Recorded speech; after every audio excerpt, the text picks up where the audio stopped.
Motion in straight line पढ़ रहे हैं। मोशन इन स्ट्रेट लाइन में आपने क्या क्या पॉइंट पढ़ा है। सबसे पहला पॉइंट आपने पढ़ा था क्या, ऑब्जेक्ट, और दूसरा ऑब्जर्वर। अगर कभी मैं ऑब्जेक्ट के बारे में पूछूं तो आप बोलेंगे कि जिसके पोजीशन को स्टडी किया जाता है ना, एनीथिंग्स व्हिच पोजीशन इज स्टडीड, जिसके पोजीशन को स्टडी किया जाता है वही ऑब्जेक्ट है, और अब वो ऑब्जेक्ट कहलाता है। जैसे मेरे फैन को मैं अगर ऑब्जर्व कर रहा हूं, फैन का पोजीशन आप देख रहे हैं बोर्ड के रिस्पेक्ट में, इस मोबाइल के रिस्पेक्ट में, इधर में कोई भी किसी के रिस्पेक्ट में आप फैन का पोजीशन आप बता सकते हैं, तो वो ऑब्जेक्ट हो गया।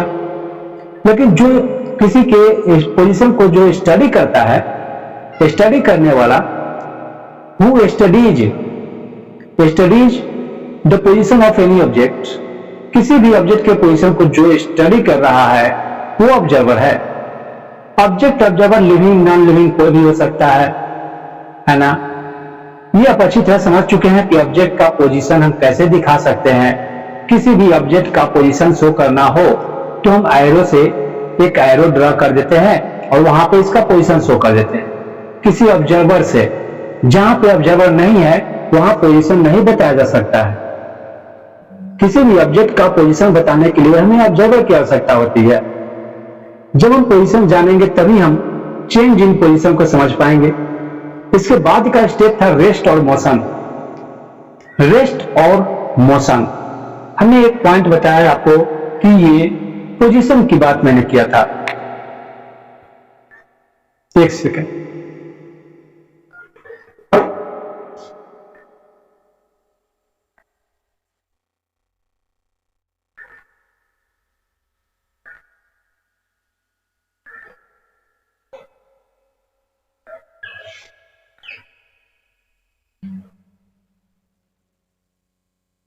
यस, देखिए पोजीशन की बात हमने किया है।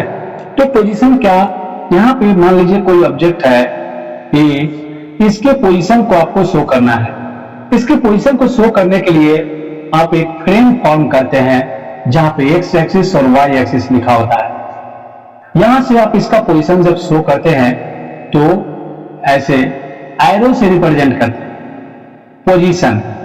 जब पोजीशन है तो उसमें डायरेक्शन होगा, डायरेक्शन किसी न किसी डायरेक्शन में ये पोजीशन होता है। इसे पोजीशन वेक्टर कहा जाता है और इसे रिप्रेजेंट करते हैं वेक्टर आर से। ये पोजीशन मोशन में आपने सबसे पहला पॉइंट पढ़ा है। ऑब्जेक्ट ऑब्जर्वर के बाद पोजीशन आ जाता है। पोजीशन हम किसी भी ऑब्जेक्ट का शो कर सकते हैं। पोजीशन शो करने के लिए हमारे पास यही एक रूल है, वेक्टर आर से रिप्रेजेंट किया जाता है, क्योंकि डायरेक्शन होता है। पोजीशन जब भी आप शो कीजिएगा तो किसी न किसी डायरेक्शन में ही होगा, लेकिन बिना ऑब्जर्वर का पोजीशन नहीं बता सकते। जहां पे ऑब्जर्वर नहीं है वहां पर पोजीशन हम किसी का नहीं बता सकते। जैसे आकाश में अगर चिड़िया उड़ रही है उसका पोजीशन नहीं बताया जा सकता है। अगर हम नीचे भी हैं और ऑब्जर्वर नहीं देख रहे हैं तो हम पोजीशन नहीं शो कर पाएंगे। पोजीशन शो करने के लिए हमें ऑब्जर्वर का होना ही है ना। तो ये बात आप समझ चुके हैं। अब क्या होगा पोजीशन में, अगर टाइम के अनुसार ऑब्जर्वर के रेस्पेक्ट में किसी ऑब्जेक्ट का पोजीशन चेंज नहीं होता हो तो वो रेस्ट कहलाता है। उसे आप रेस्ट कहते हैं, है ना। और इसी को स्टैटिक भी कहा जाता है, रेस्ट कहा जाता है इसे। जैसे टाइम चेंज होता जा रहा है और उस ऑब्जेक्ट का पोजीशन चेंज नहीं हो रहा है। टाइम हो गया t1, t2, t3, इस तरह से टाइम चेंज हो रहा है, बट पोजीशन इसका वही का वही है। तो इसे आप कहते थे कि ये रेस्ट में होगा। रेस्ट पोजीशन, रेस्ट हो गया वो, इसको रेस्ट कहा गया। अब टाइम के अनुसार किसी ऑब्जेक्ट का पोजीशन अगर चेंज हो रहा है तो उसे कोई नया नाम दिया गया, उसे कहा गया कि ये स्पीड होगा, सॉरी इसे मोशन कहा गया।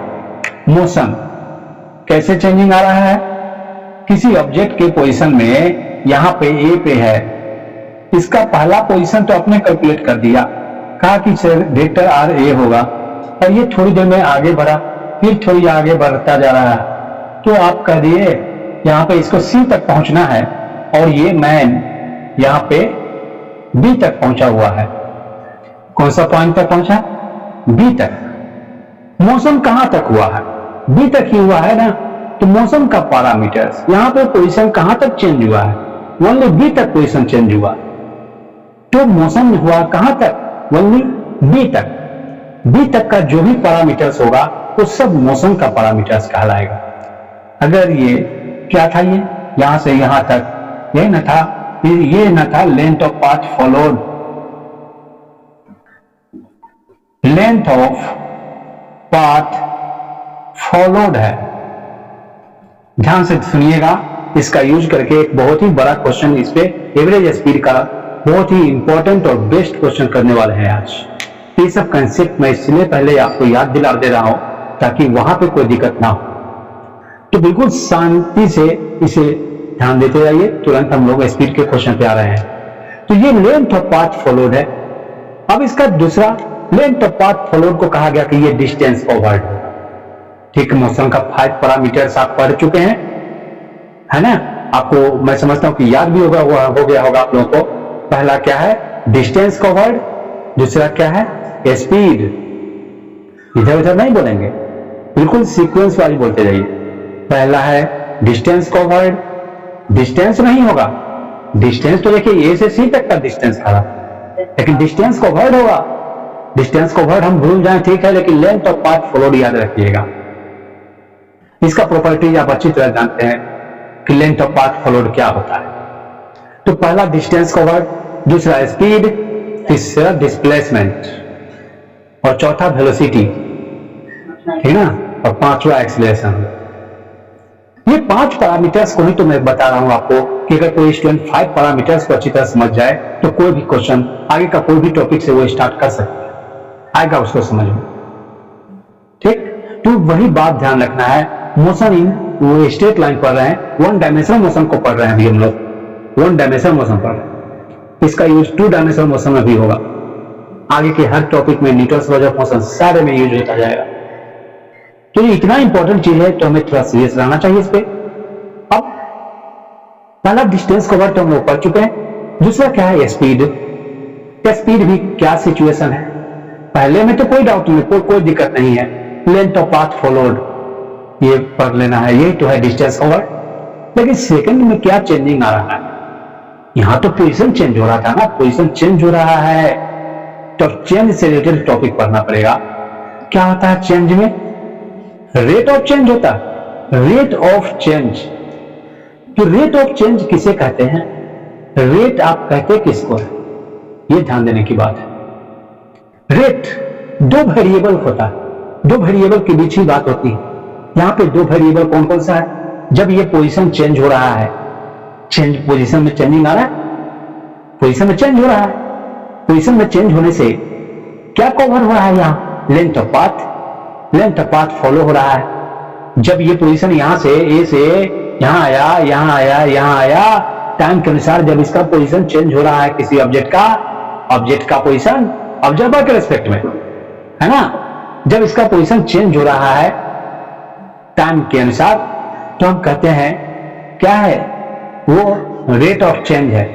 चेंज है, ओनली चेंज कहते हैं। लेकिन रेट क्यों लगाएं? रेट यूज करने का कहना का सेंस ये है कि चेंज तो आप कह रहे हैं, ठीक है, चेंज से कुछ क्लियर नहीं हो रहा, सिर्फ कहा जा रहा है कि पोजीशन चेंज हो रहा है। लेकिन पोजीशन जो चेंज हो रहा है उसको मेजर कीजिए। मेजर करने के लिए आपको क्या करना पड़ेगा? इसके लिए क्या कीजिएगा? तो मेजर करने के लिए आपको करना होगा कि इसको टाइम इंडिपेंडेंट वेरिएबल है, रेट कहा जाता है इंडिपेंडेंट में यूनिट चेंज होने से, इकाई चेंज होने से। अब टाइम 1 सेकंड पे इसको मेजर कीजिए, 1 सेकंड में डिस्टेंस जितना कवर किया जाएगा, लेंथ ऑफ पाथ जितना फॉलो किया जाएगा वही रेट कहलाएगा। 1 सेकंड में हमेशा, 1 सेकंड में मैं कह रहा हूं, परेशान नहीं होना है, 1 सेकंड में जितना लेंथ ऑफ पाथ को फॉलो करेगा, 1 सेकंड में अगर 5 मीटर मूव करता है तो 5 मीटर पर सेकंड कहेंगे, 10 मीटर मूव करता है तो 10 मीटर पर सेकंड कहेंगे। तो ये इसका रेट ऑफ चेंज कहलाता है।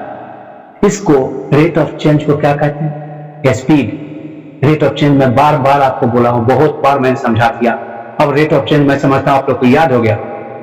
40 kg पर 40 rupees per KG, 70 rupees per litre, 1 litre का कॉस्ट है 70 रुपीज। ये सब क्या है? रेट ऑफ चेंज है, रेट ऑफ चेंज। आप ऐसे भी याद रखिए ना, पहला लेंथ ऑफ पाथ फॉलोड आया, दूसरे में rate of change of length of path followed आया। लेंथ ऑफ पाथ से ही रिलेटेड है, ऐसा नहीं करें कि लेंथ ऑफ पाथ फॉलोड अलग है, अब आप जो करने जा रहे हैं रेट ऑफ चेंज है, नहीं, इसी लेंथ ऑफ पाथ को ना फॉलो कर रहा है, वो किसी रेट से कवर कर रहा है, किसी रेट ऑफ चेंज से कवर कर रहा है, रेट ऑफ चेंज आ रहा है यहां, और रेट अच्छी तरह समझ। अब रेट ऑफ चेंज दो टाइप का होता है, एवरेज रेट ऑफ चेंज और इंस्टेंटेनियस रेट ऑफ चेंज। तो इस रेट ऑफ चेंज को तो मैंने स्पीड कहा है, तो स्पीड भी दो टाइप का होगा, एवरेज स्पीड और इंस्टेंटेनियस स्पीड। अब एवरेज स्पीड में हम लोग 3 टाइप कर चुके हैं, 3 टाइप क्वेश्चन कर चुके हैं, 3 टाइप का क्वेश्चन आप लोग कर चुके हैं। अब आज मैं 4th टाइप बताने चल रहा हूं, type 4, the best question of this topic. इस क्वेश्चन को सिंसियर होकर अपने प्रीवियस 3 टाइप्स को ध्यान में रखते हुए अपने से आपको मैं 2 से 3 मिनट टाइम दूंगा। पहले मैं जो समझाऊंगा उसको समझने के बाद 3 मिनट का टाइम दूंगा आपको बनाने के लिए, उसको सोल्व कीजिएगा। सोल्व हो जाना बहुत बड़ी बात होगी। एवरेज स्पीड का अगर ये क्वेश्चन आप सोल्व कर लेते हैं तो कोई भी क्वेश्चन आप किसी भी बुक या असाइनमेंट का एवरेज स्पीड का क्वेश्चन बन जाएगा। चलिए आइए, पहले पहला क्वेश्चन मैं बनाऊंगा, उसके बाद से आपको उस पर प्रैक्टिस कराऊंगा, ठीक है? ओके, तो क्वेश्चन क्या है? टाइप 4 लिखेंगे। क्वेश्चन में हमें लिखना है टाइप 4। देखिए टाइप 4 क्या है, कह रहा है क्या, ये बहुत ही इंपॉर्टेंट क्वेश्चन है। देखिए क्या क्वेश्चन है, a man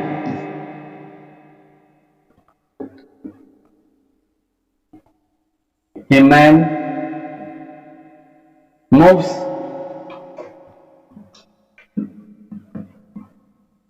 with a speed v1 for first half distance। Copy में नोट करो।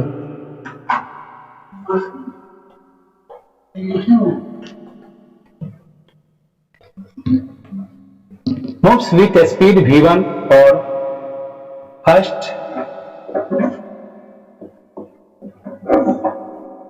half distance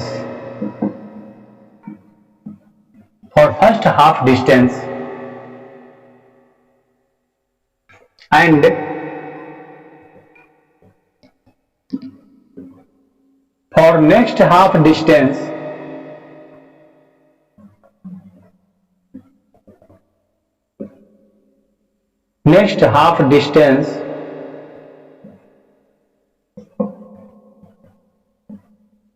for next half distance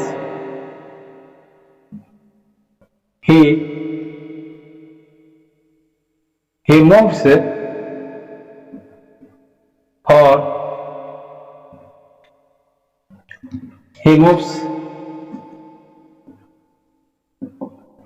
with a speed v2 for first half time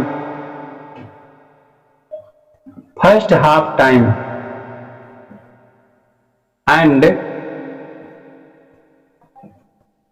with a speed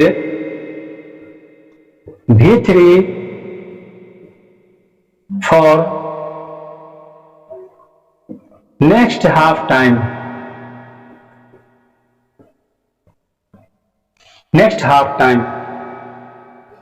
Find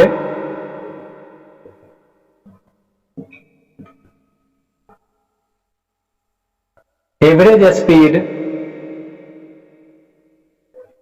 of man। उस man का average speed calculate करना है, ठीक? इस question को पहले नोट कीजिए, 1 मिनट टाइम है आपके पास। देखिए क्या होगा, यहां पे डायरेक्शन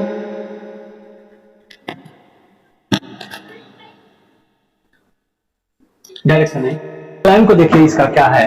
क्वेश्चन क्या कर रहा है, क्वेश्चन कर रहा है a man moves with speed v1 और first half distance. First half distance ये मैन मूव करता है v1 स्पीड से। कैसे शो करूंगा मैं इसे, देखिए यहां पे जरा ध्यान दीजिए। ओके, मान लीजिए P से Q तक इस मैन को पहुंचना है, और ये कहना है क्या कि फर्स्ट हाफ डिस्टेंस वो कवर कर रहा है। तो टोटल डिस्टेंस को मैं इस मान लेता हूं। लेट, ध्यान से इसको ध्यान से देखिए सभी लोग। Let distance be S. Distance क्या है, एस है। तो फर्स्ट हाफ डिस्टेंस वो कवर कर रहा है। हाफ डिस्टेंस कहने का मतलब क्या, s/2। s/2 डिस्टेंस को ये कवर कर रहा है किस स्पीड से, v1 स्पीड से। समझो पहले, यहां पे ध्यान रखो। यहां पे इतने डिस्टेंस वो कवर करता है v1 स्पीड से। गिवन है, क्वेश्चन में गिवन है। जहां तक मैं अंडरलाइन किया हूं वहीं तक सोचिए पहले, बाद में एक्स्ट्रा पॉइंट को सोचेंगे, ठीक है। यहां पे अपना स्पीड तो ये v1 रखा और डिस्टेंस यहां क्या गिवन है हमको, डिस्टेंस कवर्ड और स्पीड दिया हुआ है। तो हम यहां का टाइम लिख देंगे ना, टाइम निकाल कर लिख देंगे कि टाइम क्या होगा। देखिए मैं यहां पे t इक्वल टू लिख देता हूं। टाइम इक्वल टू जानते हैं आप लोग, डिस्टेंस बाय स्पीड होता है ना। तो डिस्टेंस बाय स्पीड को क्या मैं s/2 अपॉन v1, तो ये तो s/2 इंटू क्या लिखिएगा 1 अपॉन v1। इसके बाद मैं इस चीज को नहीं लिखूंगा, आप लोग खुद से ध्यान रखिएगा। ये बेसिक कैलकुलेशन को मैं आपको बार बार दिखा देता हूं, ये आप लोग को खुद ही करने आना चाहिए। अभी मैं कर देता हूं इसको, लेकिन आगे की ओर सब इग्नोर किया जाएगा। तो ध्यान रखिएगा, यही होता है s अपॉन होगा s अपॉन 2v1, ठीक है। अब देखिए नेक्स्ट हाफ डिस्टेंस, इसके नेक्स्ट स्टेप क्या है। पहला लाइन का मैंने काम कर लिया, नेक्स्ट क्या है, और next half distance, next half distance यही ना, इसको मैं लिख देता हूं यहां s/2 है। यहां से यहां तक का डिस्टेंस क्या है, s अपॉन s/2 है, ठीक। इसको कैसे कवर कर रहा है ये, अब v2 स्पीड से ये अपना स्पीड चेंज कर लिया। क्या कर रही है, स्पीड चेंज कर लिया, यहां से आगे की ओर स्पीड चेंज कर लिया। तो क्या टाइम, इसका टाइम चेंज होगा ना, स्पीड बदलने से टाइम चेंज हो जाएगा। स्पीड बढ़ाइएगा तो टाइम कम लगेगा, और स्पीड को घटाइएगा तो टाइम ज्यादा लगेगा, है ना। स्पीड और क्या रिलेशन है, v इक्वल टू s/t है ना। अगर इनवर्सली प्रोपोर्शनल होता है टाइम का, टाइम अगर कम कीजिएगा तो स्पीड बढ़ेगा, और टाइम अगर ज्यादा कीजिएगा तो स्पीड घटेगा। इनवर्सली प्रोपोर्शनल होता है टाइम का, यानी v is inversely proportional to time होता है, याद रखिएगा हमेशा। तो यहां पे क्या कह रहा है कि फिर कह रहा है यहां v2 स्पीड से मूव कर रहा है, ठीक है। v2 स्पीड से कहां तक मूव कर, कितने टाइम तक मूव कर रहा है, ये v2 स्पीड से मूव कर रहा है हाफ टाइम तक। देखिए स्पीड जब अपना चेंज किया तो टाइम इसका कितना देर तक वो मूव कर रहा है, इससे हाफ टाइम तक। लेकिन ये हाफ टाइम हमें पता नहीं है, टाइम टोटल पता होगा तब ना हम हाफ करेंगे। उसका टाइम ही नहीं पता है तो हम कैसे हाफ मानेंगे, हाफ करेंगे कैसे उसको। तो हाफ हो थर्ड हो, मैं बार बार बता दिया हूं कि उसको आपको मानना पड़ेगा। तो यहां से ये हाफ डिस्टेंस कवर्ड में कह रहा है कि हाफ टाइम में, तो यानी हम टाइम कहां से कहां तक मानेंगे, हाफ डिस्टेंस है।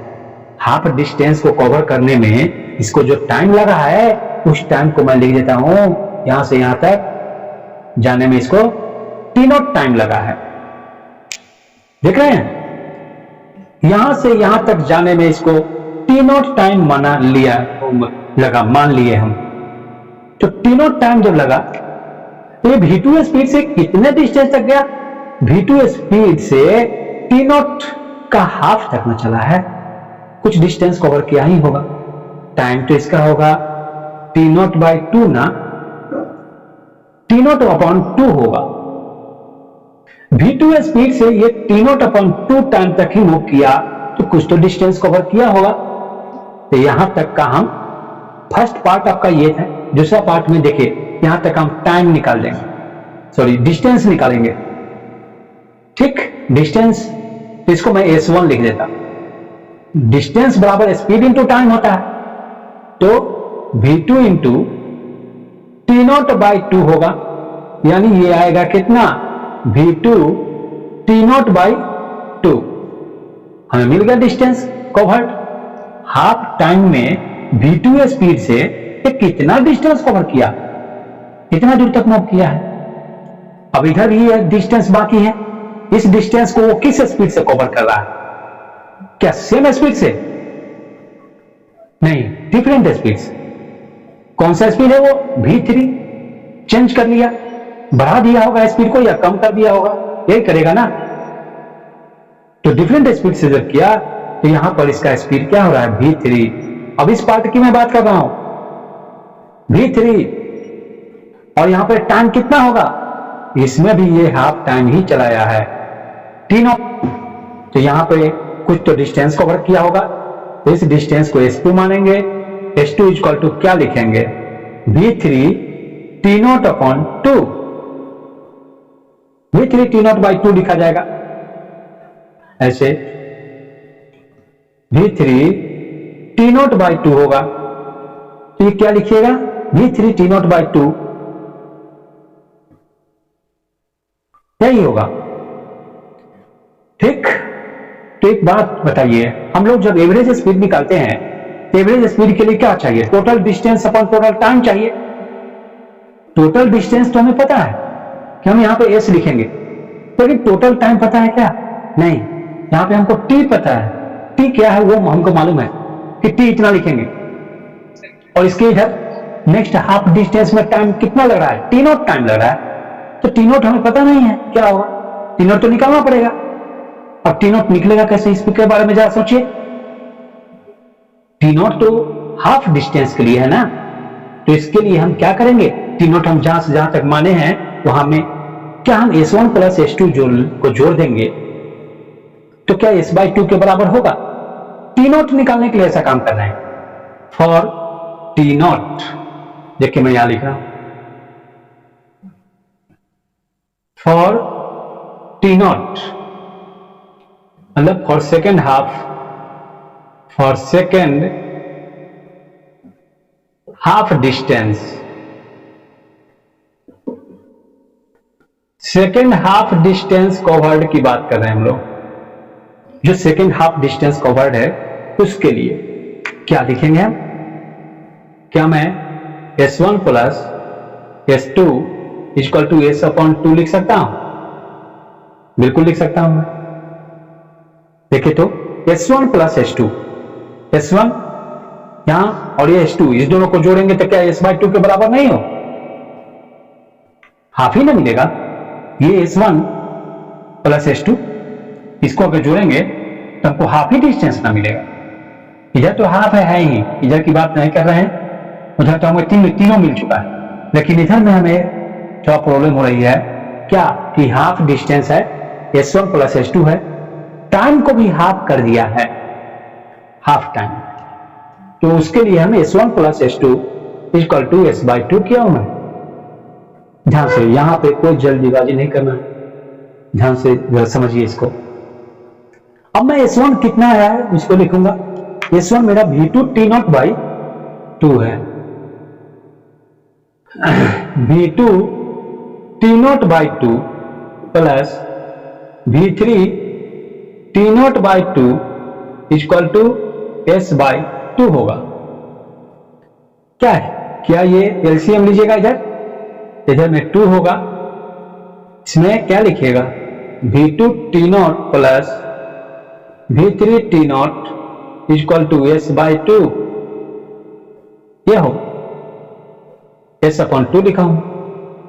अब क्या है, तो T0 कॉमन ले लीजिए, T0 कॉमन होने पे V2 plus V3 upon 2 equal to S by 2।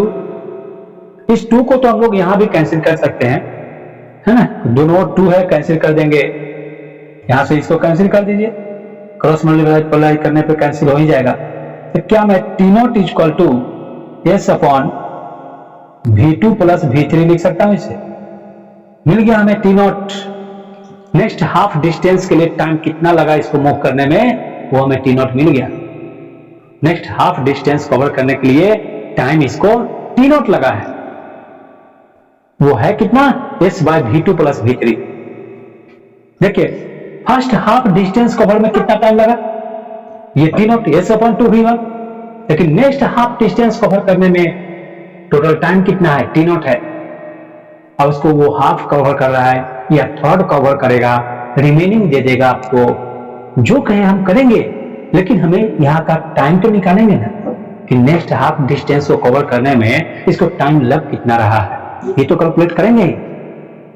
तो क्या होगा, टाइम T0 हमको मिल गया। आइए अब एवरेज स्पीड पे इसको वो रखते हैं, एवरेज स्पीड निकालना है। अब तीनों पैरामीटर हमने निकाला है, यहाँ पे डिस्टेंस कवर दिया है, स्पीड दिया है, time. First half distance cover में हमने निकाल लिया तीनों। अब सेकेंड हाफ की बात थी, सेकेंड हाफ में क्या चेंजिंग कर दिया है, थोड़ा हाफ टाइम में V2 स्पीड किया है, हमने डिस्टेंस कवर निकाल लिया। नेक्स्ट हाफ टाइम में फिर V3 स्पीड को चेंज किया है, तो फिर वहां पर हमने टाइम ये डिस्टेंस कवर निकाल लिए। और डिस्टेंस कवर निकालने के लिए के बाद हमें सोचना हुआ कि यहां से यहां तक टाइम लग कितना रहा, ये ना चाहिए हमको।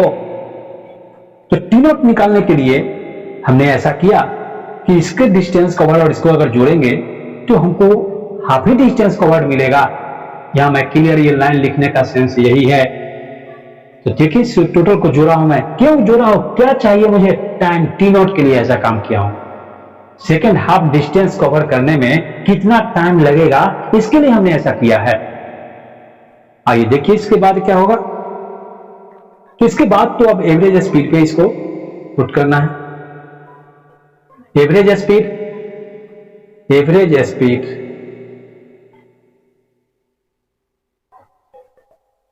एवरेज स्पीड जो होता है वो क्या होता है, delta S upon delta T होता है।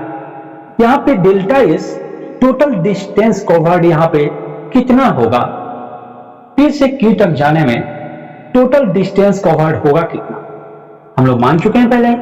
लेट डिस्टेंस भी S, टोटल डिस्टेंस तो S ही होगा, S डिस्टेंस होगा, देखेंगे यहां S।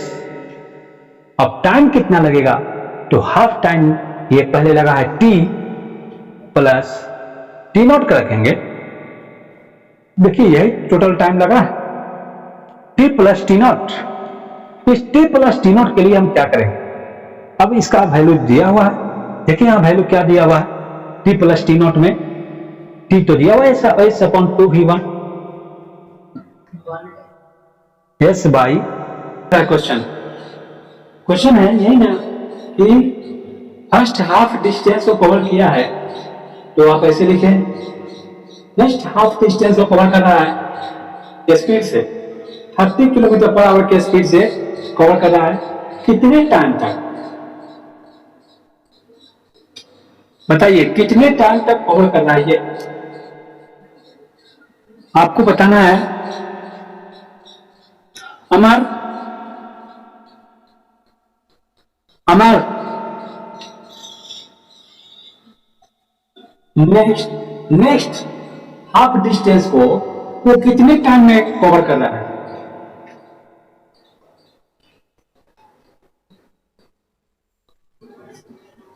फर्स्ट हाफ डिस्टेंस को कवर किया, इतना से हमने कैलकुलेट कर लिया, लेकिन नेक्स्ट हाफ डिस्टेंस जो है, नेक्स्ट हाफ डिस्टेंस को वो कितने टाइम में कितना स्पीड से कवर करना है,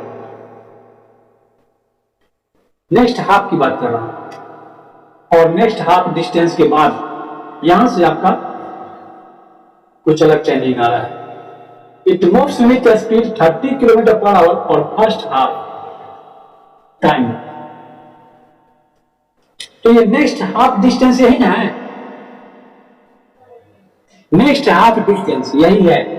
इस हाफ डिस्टेंस को वो हाफ टाइम में कवर कर रहा है, हाफ टाइम में।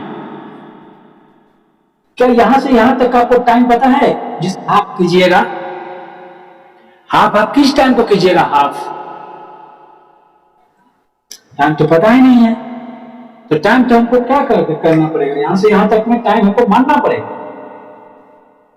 यहां से, है ना, यहां से यहां तक टाइम जो लगा है वो टाइम को मानना पड़ेगा कि ये इसमें हाफ टाइम जाने में टाइम लग रहा है T0 time.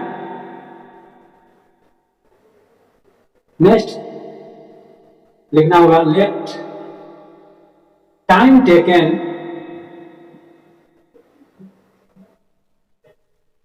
To cover next half distance. Next half distance को कवर करने में टाइम लगेगा T0, तो इसके हाफ टाइम तक चलता है। हाफ टाइम मतलब कितना? T0/2 टाइम तक चला, किस स्पीड से? 30 किलोमीटर पर आवर से। देखिए, तो ये तो डिस्टेंस आप पता कीजिएगा ना कि डिस्टेंस कितना होगा। यहां डिस्टेंस इक्वल टू क्या लिखूंगा है अभिनव?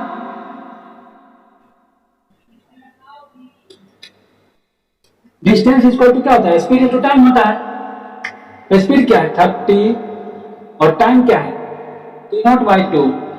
तो ये क्या आएगा? 30 T0/2 आएगा। देखिए, सेकेंड हाफ टाइम में 30 किलोमीटर पर आवर से कितना डिस्टेंस कवर किया वो भी हमने पता कर लिया।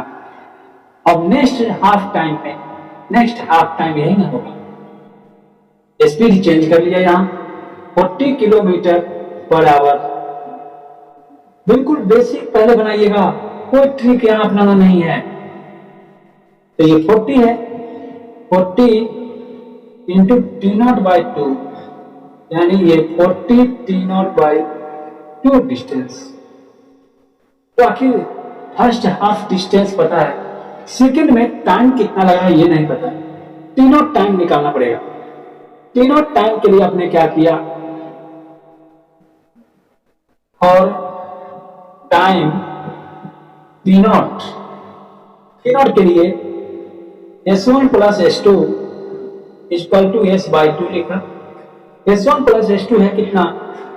30 T0/2 plus 40 T0/2 equal to S/2 होता है। ये बात जानते हैं? इस सारे 2 को एक साइड से कैंसिल कर दें, कैंसिल हो जाएगा, ये जानते हैं आप लोग। यहाँ पे T0 कॉमन ले लीजिए, 30 प्लस 40 इक्वल टू S लिखेंगे, यानी T0 इक्वल टू क्या होगा? S/30 plus 40। ठीक, और एवरेज स्पीड में रखेंगे, average speed equal to total distance by total time. Total distance तो S है और टाइम कितना है? T प्लस T0 है, S तो S ही रहेगा। यहाँ पे T0 T कितना आया? T है S/40 प्लस ये आया है S/30 प्लस 40, S/40 है, ठीक है, 20 का। ठीक, तो यहां पे इसका आने पर देखिए क्या कीजिएगा। अब एलसीएम लीजिए, S बाई नीचे में यहाँ पे 30 प्लस 40 है, 30 40 70 हो जाएगा, यानी S/70 लिख दूंगा, S/70 होगा। तो 70 और 40 का एलसीएम लिखना पड़ेगा, है ना। 70 और 40 का एलसीएम कितना लिखेगा, मल्टीप्लाई कर दीजिए 2800, 2800 40 से लीजिए 70s और 70 से लीजिए 40s, ये तो s into 2800 by 70s plus 40s 110s, s cancel, कितना आ गया 2800 बाई 110 कट गया, ये कितना आएगा 280 बाई 11 से जब कट कीजिएगा 11 2 जब 22 होगा, 22 60 हुआ, 11 5 जब 55 होगा, फिर 50 होगा, तो 11 4 जा 44, फिर 11 5 जा, यानी 25.45 किलोमीटर पर आवर। क्या यही आंसर आया था सभी लोगों को?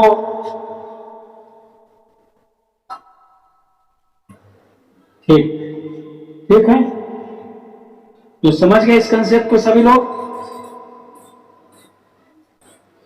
ठीक है ना। इस पे बेस्ड मैं आपको पीडीएफ आज भेजूंगा, उस पीडीएफ के क्वेश्चन को सॉल्व कीजिएगा। पीडीएफ का कौन कितना नंबर क्वेश्चन आपको सॉल्व करना है, क्वेश्चन नंबर भी मैं उस पर लिखकर आप लोग के व्हाट्सएप पे मैं सेंड करूंगा। जो लोग नहीं बनाए हैं वो लोग इसे नोट कर लेंगे। और ध्यान दीजिए कि जो पीडीएफ में भेजूंगा उस क्वेश्चन का कल डिस्कस करूंगा। कल डिस्कस करके एवरेज स्पीड पे कुछ ट्रिक को पढ़ेंगे। ट्रिक, ये जो बेसिक था, कंप्लीट बेसिक सॉल्व करना है इसको। ऐसा नहीं कि इसका जो फॉर्मूला आया था उस फॉर्मूला की वैल्यू पुट करके भी जल्दी से बना सकते हैं, लेकिन वो नहीं चाहिए। यहाँ पे वैसी गलती कीजिएगा कि पूरे लाइफ वैसे ही पड़े रह जाइएगा। जहां क्वेश्चन में थोड़ा चेंजिंग करेगा सोच ही नहीं पाइएगा, और फॉर्मूला हमेशा याद भी नहीं रहता है, इसलिए फॉर्मूला रटने की काम नहीं करना। ट्रिक मैं अभी भी पहले भी दे सकता था, लेकिन पहले ट्रिक जरा सही नहीं रहता। कल अब एक टेक्निक बताऊंगा जिससे कि तुरंत याद रहेगा आपको, और कल सोचने के लिए कहा जाएगा। तो जो क्वेश्चन अभी समझाया गया ना, इसको घर पे अपने से बनाइएगा, और फिर मैं पीडीएफ आज भेजूंगा, करीब 1 घंटा में भेज दूंगा, 1 घंटा में 5 बजे तक मैं भेज दूंगा पीडीएफ। तो उस पीडीएफ को ट्राई कीजिएगा, इसी पे बेस में, इस पे बेस में क्वेश्चन है, टाइप कीजिए, ट्राई कीजिएगा। कम से कम 4 to 5 क्वेश्चन इस पे बेस्ड होगा, और पहला टाइप 1 टाइप 2 पे भी बेस्ड 4-5 क्वेश्चन होगा। टोटल तो 14 क्वेश्चन होगा, लेकिन कम से कम 5 to 6 क्वेश्चन को ट्राई करना है घर पे। कल 5 to 6 क्वेश्चन डिस्कस करके मैं ट्रिक बताऊंगा। ठीक, तो हम लोग परसों ही पहुंचेंगे, इंस्टेंटेनियस स्पीड में चलेंगे परसों। कल तो प्रॉब्लम डिस्कशन नहीं करेंगे, एवरेज स्पीड से रिलेटेड जो पीडीएफ में भेज रहा हूं, ईमानदारी से उसे सॉल्व कीजिएगा। कोई ट्रिक नहीं अपनाना है, न ही कोई फॉर्मूला का यूज करना है।